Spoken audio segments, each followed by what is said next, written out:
എംഗൽസും പരിണാമസിദ്ധാന്തവും ഭാഗം 4 ഭക്ഷണം, വസ്ത്രം, പാർപ്പിടം, സുരക്ഷിതത്വം, കൃഷി, തൊഴിൽ, ശാസ്ത്രം, കല, സംസ്കാരം തുടങ്ങിയ മേഖലകളിൽ കാലാകാലങ്ങളിൽ സംഭവിച്ചുകൊണ്ടിരിക്കുന്ന അഭിവൃദ്ധികളെല്ലാം തന്നെ കായികാധ്വാനത്തിലൂടെ മനുഷ്യന്റെ കൈകൾക്കുണ്ടായ പരിണാമം കാരണമാണെന്ന് എംഗൽസ് അഭിപ്രായപ്പെടുന്നു. തുടക്കം പിഴച്ച ഒരു പ്രതിലോമ ചിന്താധാരയുടെ, അതായത് പരിണാമ സിദ്ധാന്തത്തിന്റെ സ്വാഭാവിക പരിണതഫലമാണ് ഈ വാദഗതികളിലെല്ലാം അനുഭവപ്പെടുന്നത്. ഭൗതികവാദികളായിട്ട് പോലും ഡാർവിന്റെ പിന്തുടർച്ചക്കാരായ ജീവശാസ്ത്രജ്ഞർക്ക് മനുഷ്യന്റെ ഉത്ഭവം സംബന്ധിച്ച് വ്യക്തമായൊരു ധാരണയിലെത്താൻ സാധിക്കാതിരുന്നത് മനുഷ്യപരിണാമത്തിൽ അധ്വാനം വഹിച്ച പങ്ക് മനസ്സിലാക്കാൻ കഴിയാതെ പോയതുകൊണ്ടാണെന്നും എംഗൽസ് അഭിപ്രായപ്പെടുന്നു. തത്വചിന്തകർ ഈ ലോകത്തെ പലതരത്തിലും വ്യാഖ്യാനിച്ചിട്ടേയുള്ളൂ. എന്നാൽ ലോകത്തെ മാറ്റിമറിക്കുകയാണ് പരമപ്രധാനം എന്നാണ് കാൾ മാർക്സ് തന്റെ തീസിസ് ഓൺ ഫിയർബാഹ് പ്രബന്ധത്തിൽ ഉദ്ഘോഷിച്ചത്. ഇതിൽ നിന്ന് ആവേശം ഉൾക്കൊണ്ടിരുന്ന മാർക്സിയൻ പ്രത്യയശാസ്ത്ര സഹസൈദ്ധാന്തികനായ എംഗൽസ് ഇത്തരമൊരു പ്രസ്താവന നടത്തിയതിൽ ഒട്ടും അത്ഭുതപ്പെടാനില്ല. മനുഷ്യ മസ്തിഷ്കത്തിന്റെ മാത്രം പ്രത്യേകതയായ ബൗദ്ധിക അധ്വാനത്തിനും അതിന്റെ ഉൽപ്പന്നങ്ങളായി കരുതപ്പെടാവുന്ന ദൈവവിശ്വാസങ്ങൾക്കും തത്വദർശനങ്ങൾക്കും ശാസ്ത്ര കണ്ടുപിടുത്തങ്ങൾക്കുമൊന്നും വലിയ പ്രസക്തി കൽപ്പിക്കാതെ കായിക ശക്തിയിലൂടെ മനുഷ്യന് സ്വരൂപിക്കാൻ കഴിയുന്ന നേട്ടങ്ങളിൽ ശ്രദ്ധയൂന്നാനാണ് മാർക്സ് ആഹ്വാനം നൽകിയത്. മുതലാളിത്തത്തിന്റെയും അതിന് ഓശാന പാടിയ മതമേധാവിത്വത്തിന്റെയും കൂട്ടായ ചൂഷണത്തിനെതിരെ രാഷ്ട്രീയ ഉയിർത്തെഴുന്നേൽപ്പ് അനിവാര്യമായിരുന്ന ഒരു കാലഘട്ടത്തിൽ വളരെ പ്രസക്തമായൊരു ചിന്താപദ്ധതിയായിരുന്നു മാർക്സിസം. അതുകൊണ്ടുതന്നെ അക്കാലഘട്ടത്തിൽ മാർക്സിന്റെ ഈ ഉദ്ഘോഷണത്തിന് വലിയ പ്രസക്തിയുണ്ടായിരുന്നു. ചൂഷിതരുടെ വിമോചനത്തിനായി പടഹധ്വനി മുഴക്കേണ്ടത് അനിവാര്യമായിരുന്നൊരു കാലഘട്ടത്തിലായിരുന്നു മാർക്സിന്റെ കടന്നുവരവ്. തൊഴിൽ ഉടമകൾക്കും തൊഴിൽ അടിമകൾക്കുമിടയിൽ വ്യക്തമായ വേർതിരിവുണ്ടാക്കുകയും ആഴമേറിയ വർഗവൈരം സൃഷ്ടിക്കുകയും ചെയ്തതിനൊപ്പം തൊഴിലാളികളുടെ പ്രതികരണത്തിന്റെയും കൈക്കരുത്തിന്റെയും ആവശ്യകത കൂടി തിരിച്ചറിഞ്ഞതിന്റെ ഫലമായിരുന്നു ഈ ഉദ്ഘോഷണം. വൈരുദ്ധ്യമോണം മാർക്സിസത്തിലെ 3 അടിസ്ഥാന ഘടകങ്ങളിലൊന്നായ വൈരുദ്ധ്യാത്മക ഭൗതികവാദം അഥവാ ഡയലക്റ്റിക്കൽ മെറ്റീരിയലിസം തത്വദർശനപരമാണ്. ജർമ്മൻ തത്വചിന്തകനായ ഹേഗലിന്റെ ഡയലക്റ്റിക്കൽ ഐഡിയലിസത്തിന്റെ ചുവടുപിടിച്ച് കാൾ മാർക്സ് രൂപം നൽകിയതാണ് വൈരുദ്ധ്യാത്മക ഭൗതികവാദം.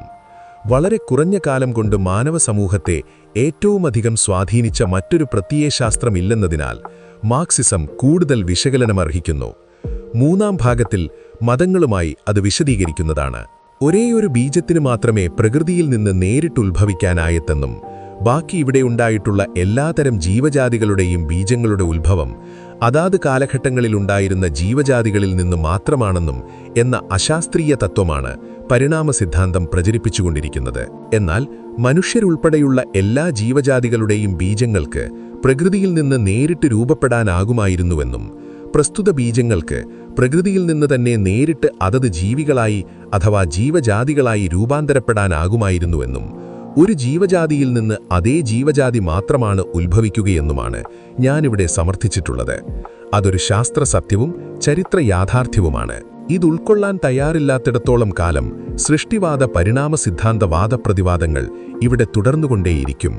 മാത്രമല്ല, ഡാർവിൻ മുന്നോട്ടുവെച്ച പ്രകൃതി നിർദ്ധാരണത്തിലൂടെ സാധ്യമാകുന്ന ക്രമാനുഗതമായ രൂപപരിവർത്തനങ്ങൾ അഥവാ മൈക്രോ എവല്യൂഷൻസ് എന്ന ആശയം ഉപയോഗിച്ചാണോ ഹ്യൂഗോ ഡീവ്രീസിന്റെ മ്യൂട്ടേഷനിലൂടെ ഉണ്ടാകുന്ന വലിയ രൂപപരിവർത്തനങ്ങൾ അഥവാ സോൾട്ടേറ്റഡ് എവല്യൂഷൻസ് എന്ന ആശയമാണോ ജൈവലോകം കൂടുതൽ ഫലപ്രദമായി വിശദീകരിക്കാനാകുക എന്ന സന്ദേഹം പരിണാമവാദികൾക്കിടയിൽ തന്നെ പരിഹാരം കാണാനാവാത്ത വാദപ്രതിവാദങ്ങളായി നിലനിൽക്കുന്നുണ്ട്.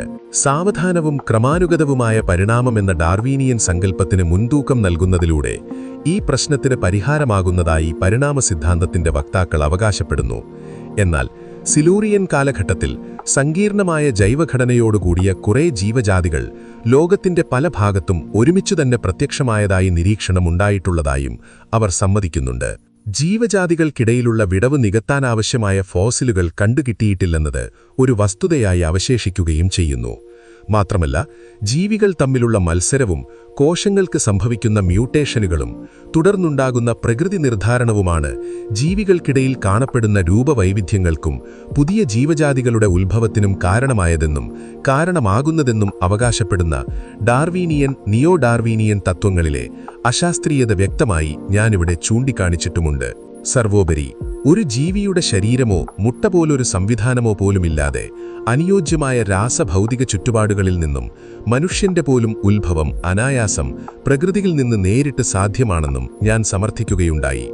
എല്ലാം കൂടി പരിഗണിക്കപ്പെടുമ്പോൾ വ്യത്യസ്ത ജീവജാതികളുടെ ഉത്ഭവരീതിയായി ഡാർവിനും ഹ്യൂഗോ ഡി വ്രീസും പിന്നീട് നിയോ ഡാർവിനിസവും മുന്നോട്ട് വച്ചിട്ടുള്ള ആശയങ്ങളെക്കാൾ യുക്തിസഹവും ശാസ്ത്രീയവുമായി പരിഗണിക്കപ്പെടേണ്ടത് ഞാനിവിടെ മുന്നോട്ട് വച്ചിട്ടുള്ള വിത്തും വളവും എന്ന ആശയമാണെന്ന് കാണാനാകും.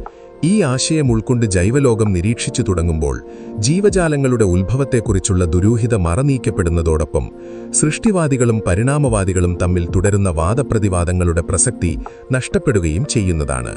പരിണാമ സിദ്ധാന്തത്തിന്റെ അടിസ്ഥാന തത്വങ്ങളിലേക്കിറങ്ങി കൂലങ്കുഷമായി ചിന്തിച്ചു തുടങ്ങുമ്പോൾ ഒരു സ്ത്രീയും ഒരു പുരുഷനും ഒരുമിച്ച് ഒരേ സ്ഥലത്ത് ഉത്ഭവിക്കുന്നതിനുള്ള സാധ്യതയില്ലെന്നും നമ്മൾ മനസ്സിലാക്കുകയുണ്ടായി. ഉപരിബലമായൊരു ചിന്തയിലാണെങ്കിലോ പരിണാമവൃക്ഷത്തിന്റെ പ്രാന്തഭാഗത്തേക്കെത്തുമ്പോഴേക്കും അനേകായിരം സ്ത്രീകളും പുരുഷന്മാരും ലോകത്തെല്ലായിടത്തും ഒരുമിച്ചു തന്നെ പ്രത്യക്ഷപ്പെടുന്നതിനുള്ള സാധ്യതയുമുണ്ട്. എങ്കിലും പരിണാമവാദികളും അവകാശപ്പെടുന്നത് മനുഷ്യകുലം ഉത്ഭവിച്ചിട്ടുള്ളത് ഒരാണിൽ നിന്നും പെണ്ണിൽ നിന്നും ആഫ്രിക്കയിൽ നിന്നാണെന്നു. മറ്റേതൊരു ജീവജാതിയേക്കാളും സാമൂഹിക ജീവിയായിക്കൊണ്ടല്ലാതെ മനുഷ്യർക്ക് ജീവിക്കാനാകില്ല. സൃഷ്ടിവാദവും പരിണാമ സിദ്ധാന്തവും സൂചിപ്പിക്കുന്ന രീതിയിൽ ഒരാണും ഒരു പെണ്ണും ഒരുമിച്ച് പെരുകി ഒരു കൂട്ടം അഥവാ ഒരു സമൂഹം രൂപപ്പെട്ടതിനു ശേഷം വിവിധ ദിക്കുകളിലേക്ക് നീങ്ങിയ മനുഷ്യരാണ് പിന്നീട് ലോകത്തിന്റെ വിവിധ ഭാഗങ്ങളിൽ ഭാഷയിലും സംസ്കാരത്തിലും വലിയ അന്തരമുള്ള വ്യത്യസ്ത വിഭാഗങ്ങളായി കാണപ്പെടുന്നതെന്ന് കരുതുന്നതിന് നീതീകരണമില്ല. ആഫ്രിക്കയിൽ നിന്നാണ് മനുഷ്യന്റെ ഉത്ഭവം എന്ന പ്രചരണം പോലും കറുത്തവർ ഏറ്റവും പ്രാകൃതരാണെന്ന മനോഭാവത്തിന്റെ ഉൽപ്പന്നമായി കാണാനേ കഴിയൂ. എന്നാൽ അല്പം ചില ജനിതക വ്യത്യാനങ്ങളോടെ ഭൂമിയുടെ വിവിധ ഭാഗങ്ങളിലായി പിറക്കാനിടയായ ഏതാനും മനുഷ്യർ അതാത് സ്ഥലങ്ങളിൽ വെച്ച് പെരുകി ഓരോ ചെറിയ സമൂഹങ്ങളായി വളർന്നുവരികയായിരുന്നു വസ്തുത. ഇങ്ങനെ വളർന്നു വലുതാകുന്നതിനിടയിൽ ഓരോ സമൂഹത്തിനും അവരുടേതായ സ്വഭാവ സവിശേഷതകളും സംസ്കാരവും ഭാഷയും വിജ്ഞാനവും രൂപീകരിച്ചെടുക്കാനായി. ചില സമൂഹങ്ങളിലുണ്ടായിരുന്ന ചില സാഹസികരായ ചിലർ അവരുടെ അന്വേഷണത്വര മൂലം ഒറ്റയ്ക്കും കൂട്ടായും വ്യത്യസ്ത ദിശകളിലേക്ക് സഞ്ചരിച്ചതിന്റെ ഫലമായി നൂറുകണക്കിന് കൂട്ടം അന്യമനുഷ്യരെയും സംസ്കാരങ്ങളെയും കണ്ടെത്തിയ ചരിത്രമാണ് നമ്മുടെ മുന്നിലുള്ളത്. അങ്ങനെ കണ്ടുമുട്ടിയ വ്യത്യസ്ത വിഭാഗം മനുഷ്യർ തമ്മിൽ പോരടിച്ചും ചെറുത്തുനിന്നും കീഴ്പ്പെടുത്തിയും കീഴ്പ്പെട്ടും കൊടുത്തും വാങ്ങിയും തുടർന്നുകൊണ്ടുപോയതാണ് മാനവചരിത്രം. ഒന്നായി ജനിച്ച് വ്യത്യസ്തരായി മാറിയ ചരിത്രമല്ല മാനവരാശിക്കുള്ളത്. വ്യത്യസ്തരായി ജനിച്ച മാനവരാശി ഒറ്റ ജനതയായി ഇന്ന് മാറിക്കൊണ്ടിരിക്കുന്നു. എന്നിട്ടും ആഴങ്ങളിലേക്ക് വേരോട്ടമുള്ള വിഭാഗീയത അവസാനിപ്പിക്കാൻ പല ജനതയ്ക്കും സാധിക്കുന്നില്ലെന്നത് ഒരു വാസ്തവമായി അവശേഷിക്കുന്നു.